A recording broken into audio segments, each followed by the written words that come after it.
नमस्कार दोस्तों, स्वागत है आपका और आपके साथ मैं हूं आशिमा त्यागी। दोस्तों, बिहार में चुनावी तारीखों के ऐलान के साथ ही जो चुनावी सरगर्मियां हैं वहां पर जोरों पर है। अपनी अपनी चुनावी बिसात जो है वो बीत चुकी है। बिहार की राजनीति यानी एक बार फिर से दिलचस्प मोड़ पर खड़ी है। एक तरफ गृह मंत्री अमित शाह का ये बयान कि हम अभी नीतीश कुमार के नेतृत्व में चुनाव लड़ रहे हैं, और दूसरी तरफ बीजेपी के भीतर की फुसफुसाहट कि नीतीश कुमार का शिंदे वाला मॉडल तैयार किया जा चुका है। अब ऐसे में सवाल उठता है कि क्या वाकई बीजेपी नीतीश के नेतृत्व में चुनाव लड़ना चाहती है, या ये सिर्फ एक दिखावा है ताकि चुनाव तक साथ बना रहे और उसके बाद वही हो जो महाराष्ट्र में उद्धव ठाकरे के साथ हुआ। बिहार की राजनीति के जो जानकार हैं वो इसे धोखे की रणनीति बता रहे हैं।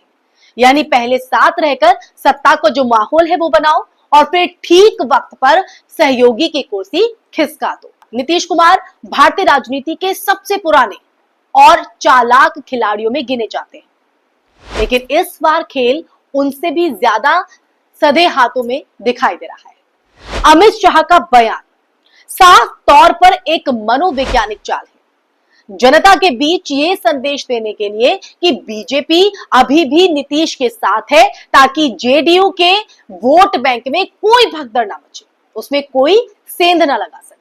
पर असल रणनीति ये है कि चुनाव के बाद अगर बीजेपी को ज्यादा सीटें मिलती हैं तो वही तय करेगी कि मुख्यमंत्री कौन बनेगा। शाह का ये कहना कि मैं मुख्यमंत्री नहीं बनाता, विधायक तय करेंगे, असल में ये संकेत है कि विधायकों को कौन तय कराएगा ये पहले से तय है। महाराष्ट्र, कर्नाटक और मध्य प्रदेश, इन तमाम जैसे राज्यों में उदाहरण बीजेपी की इस नीति को साबित कर चुके हैं। पहले गले लगाओ और फिर सत्ता में निगल जाओ, यही हो रहा है। नीतीश कुमार को बीजेपी की नीतियों पर अगर बात करें, उनकी रणनीतियों का अंदाजा कहीं ना कहीं पहले से है, लेकिन वो जिस राजनीतिक थकान और उम्र दराजी के दौर में है, उसमें उनके पास विकल्प भी बहुत सीमित है। राजद से रिश्ते टूट चुके हैं, कांग्रेस पर भरोसा कमजोर है और विपक्षी गठबंधन इंडिया गठबंधन अभी भी खुद अपनी दिशा तय नहीं कर पाया है।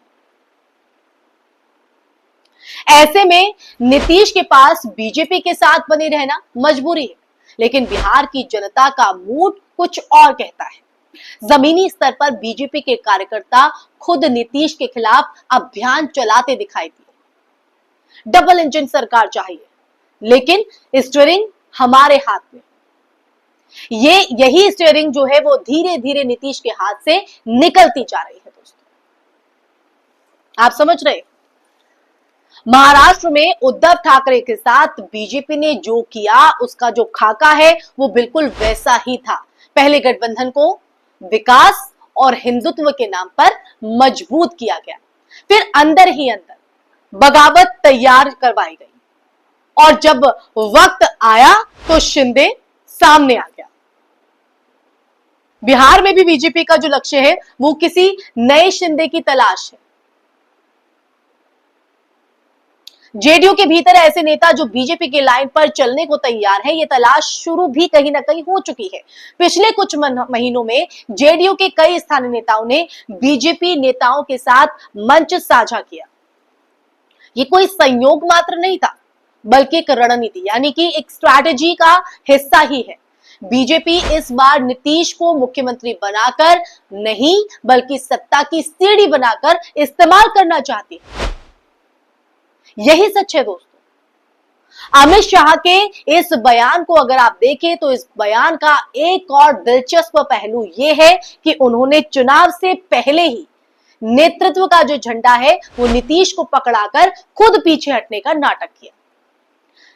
ये वही रणनीति है जिसे पॉलिटिकल बफरिंग कहा जाता है, यानी कि हार हो तो दोष सहयोगी का, जीत हो तो श्रेय खुद का। अगर बीजेपी गठबंधन हारता है, बीजेपी गठबंधन अगर हारे तो सारा जो ठीक रहा है वो नीतीश के सिर फूटेगा कि नेतृत्व कमजोर था, और अगर जीत मिलती है तो बीजेपी कहेगी कि जनता ने मोदी पर भरोसा किया। दोनों ही हालतों में अगर देखें, दोनों ही हालातों में, सूरतों में नुकसान नीतीश का और फायदा बीजेपी का तय है। तो आप देख रहे हैं कि किस तरह से ये जो चाल है, ये स्ट्रैटेजी बीजेपी की तरफ से बनाई गई है। बिहार की राजनीति की मिट्टी हमेशा सत्ता के मंझधार में घूमती रही है। कभी लालू का दौर, फिर नीतीश का सुशासन बाबू वाला जो युग है, और अब मोदी शाह की चालाक राजनीति। जनता ये समझ रही है दोस्तों कि बीजेपी अब राज्य की राजनीति में सहयोगी नहीं बल्कि मुख्य चालक बनना चाहती है। अमित शाह का ये जो बयान भी इसी दिशा का कहीं ना कहीं हिस्सा है। बाहरी तौर पर अगर देखें तो गठबंधन की एकता दिखाओ, लेकिन अंदर ही अंदर फुसफुसाहट, नेतृत्व पर कब्जे की जो तैयारी है वो यहां पर करो, और इसी की फुसफुसाहट सुनाई भी दे रही है। नीतीश कुमार के राजनीतिक जीवन की सबसे बड़ी अगर विडंबना देखी जाए तो यही रही है कि उन्होंने हमेशा कुर्सी बचाने की राजनीति की, जनता बचाने की नहीं। उन्होंने हर उस पार्टी के साथ हाथ मिलाया जिसने उन्हें सीएम बने रहने का रास्ता दिया, चाहे वो लालू हो, सोनिया हो और अब मोदी।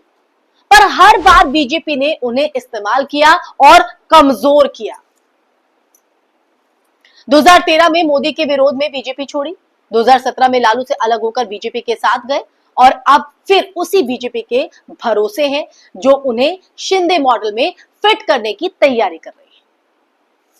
और कहीं ना कहीं इस बात को बखूबी नीतीश कुमार भी समझते हैं, लेकिन उनके पास ऑप्शन ज्यादा नहीं है, सीमित है, तो वो कहीं ना कहीं अपने आप को बेबस महसूस करते हैं। अगर 2025 की बिहार चुनाव में बीजेपी जेडीयू गठबंधन जीतता भी है तो क्या नीतीश वाकई मुख्यमंत्री बनेंगे, ये सवाल अहम हो जाता है। इतिहास कहता है नहीं, बीजेपी अब गठबंधन राजनीति नहीं बल्कि विलय राजनीति खेल रही है। वो सहयोगियों को सत्ता में रखती है सिर्फ तब तक जब तक उनके पास जनाधार होता है। एक बार जब बीजेपी को ये लगता है कि वो अकेले चुनाव जीत सकती है, तब वो धोखे का जो पट्टा है वो खोल देती है। महाराष्ट्र में यही हुआ, बिहार में भी वही दोहराया जाना जो है वो लगभग कहीं ना कहीं तय है दोस्तों। नीतीश के सामने ये चुनाव सिर्फ सत्ता का नहीं, सम्मान का भी है। अगर वो बीजेपी के भरोसे बैठते हैं तो उनका राजनीतिक अंत लगभग देखा जाए तो निश्चित है। पर अगर वो अपनी पुरानी साख बचाना चाहते हैं तो उन्हें ये समझना होगा कि बीजेपी के साथ बने रहना सुरक्षा नहीं बल्कि धीमा जहर है। अमित शाह के शब्दों में भले ही मिठास हो, पर उनमें वही छिपा संदेश है कि अभी तुम्हें बिठा रहे हैं, बाद में हटाने की जो तैयारी है वो पूरी है। तो इसे भी अपने दिमाग में रखिए। अंत में दोस्तों, आज की इस चर्चा में सवाल सिर्फ नीतीश कुमार का नहीं बल्कि बिहार की राजनीति के भविष्य का भी है। क्या बिहार फिर किसी शिंदे के हाथों में जाएगा? क्या लोकतंत्र में गठबंधन का मतलब अब सिर्फ धोखे की तकनीक रह गया है? और क्या जनता हर बार इस सियासी नौटंकी का हिस्सा बनती रहेगी? ये तमाम वो सवाल है जो इस वक्त बिहार की राजनीति के इर्द गिर्द घूम रहे हैं और लोगों के जहन में भी। सच यही है कि बिहार में सुशासन बाबू का कहानी जो है वो अब सत्ता से विदाई की आखिरी पंक्तियों तक जो है वो पहुंच चुकी है।